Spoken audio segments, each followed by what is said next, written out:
स्वामी लीलाशाह की वाणी और एक कहानी के नए अंक में आपका स्वागत है। जयराम जी की आज दिनांक 3 अगस्त। शीर्षक उद्यम करो। जयराम जी की। प्रत्येक कार्य करने में उद्यम की आवश्यकता है। उद्यम करते हो तभी तो सत्संग में आते हो। यदि उद्यम ही ना करो तो यहाँ तुम्हारे बदले कौन आएगा।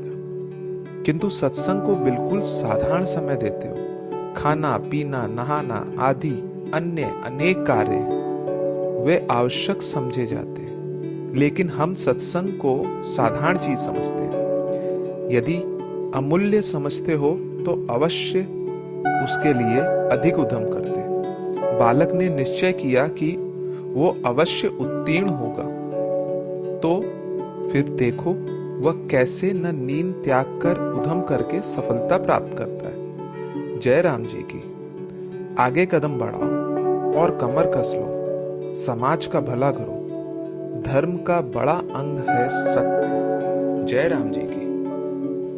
अब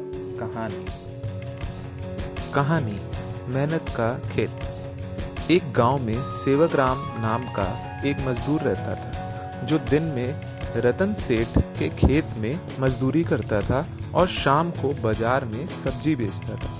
यह सब काम वो सालों से करता आ रहा था। जब भी वो खेत में होता तो सोचता कि एक दिन वो भी ऐसा ही खेत खरीदेगा, लेकिन उसके पास इतने पैसे ही नहीं हुए कि वो खेत खरीद सके। एक दिन जब वो खेत में काम कर रहा था तो सेठ के साथ साथ एक व्यापारी आया, जो रतन सेठ से खेत खरीदने की बात कर रहा था, परंतु सेठ को पैसे कुछ कम लगे तो उसने मना कर दिया। रात को सेवक राम सोने से पहले कुछ सोच रहा था। उसके दिमाग में यही खेत वाली बात चल रही थी। वो सोच रहा था कि रतन सेठ से बात करके देखते हैं। अगले दिन वो सेठ के पास गया और उसने पूछा, सेठ जी, ये खेत कितने में बेच रहे हैं आप? रतन सेठ बोले, 1 लाख रुपए में। क्यों, क्या हुआ? तुमको लेना था क्या? सेठ जी हंसकर बोले। सेवक राम बोला, सोच तो रहा था, परंतु मेरे पास इतने पैसे नहीं हैं। रतन सेठ कुछ गंभीर होकर बोले, कितने पैसे हैं तुम्हारे पास? सेवक राम, 50,000 सेठ जी। रतन सेठ बोले, तुमने इतने साल मेरे यहाँ बहुत मेहनत की है।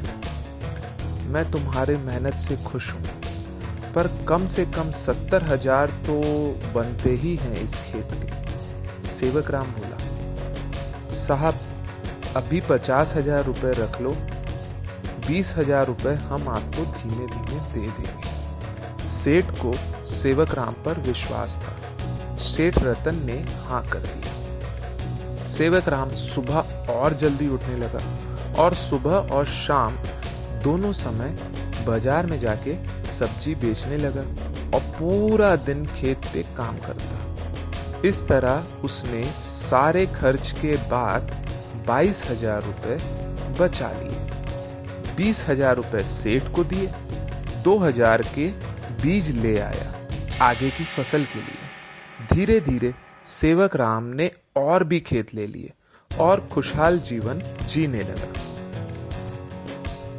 जयराम जी की। स्वामी लीलाशाह महाराज की जय।